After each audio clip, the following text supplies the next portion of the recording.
Hi. Just had a couple of minutes and just wanted to kind of explore believe with you. You know, I think what I'm learning is that believing is not about God in the sense of I'm believing God.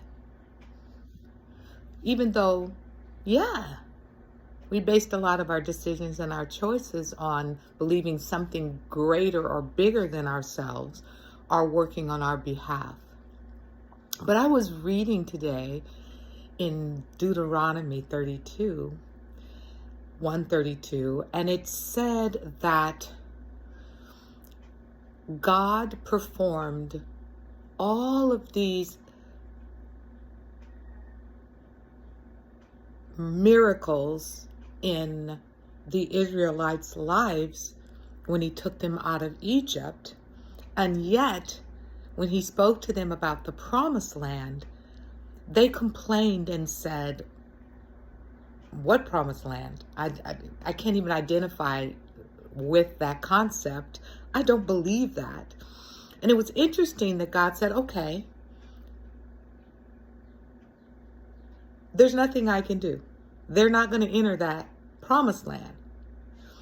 And it was very clear that God understands that it's difficult for us to believe for something if we don't have a reference or something to guide us through the process of believing something we don't see. And it was very clear that he had specifically walked them out of Egypt. He had specifically defeated their enemies. He had done it by his hand, and all they did was walked on his blessing. They had to do absolutely nothing of themselves to be removed from Egypt, but as God opened the doors, they had to literally just walk through it. So when we're thinking about our own lives and we think about, why didn't that come to pass? Why didn't that happen?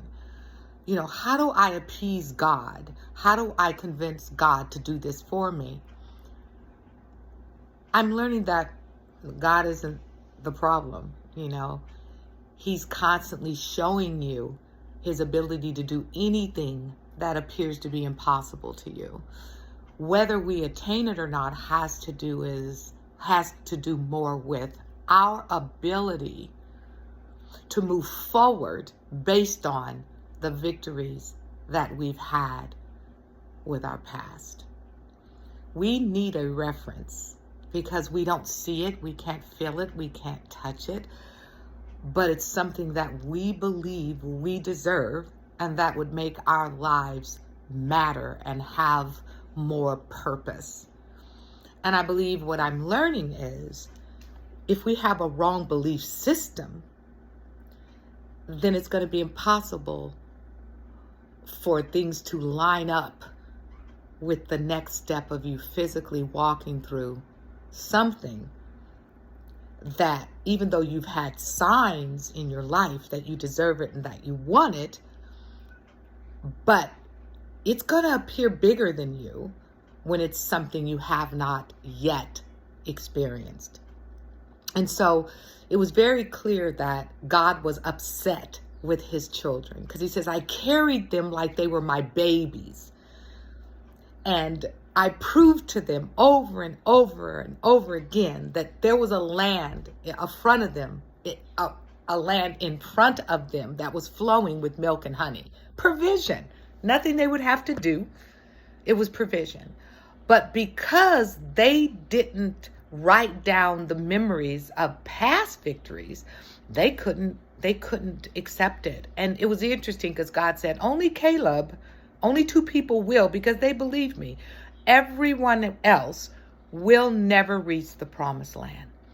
So just take your own life and kind of think about what I've just said and process it and maybe rethink belief a little bit. Thank you. Have a good day.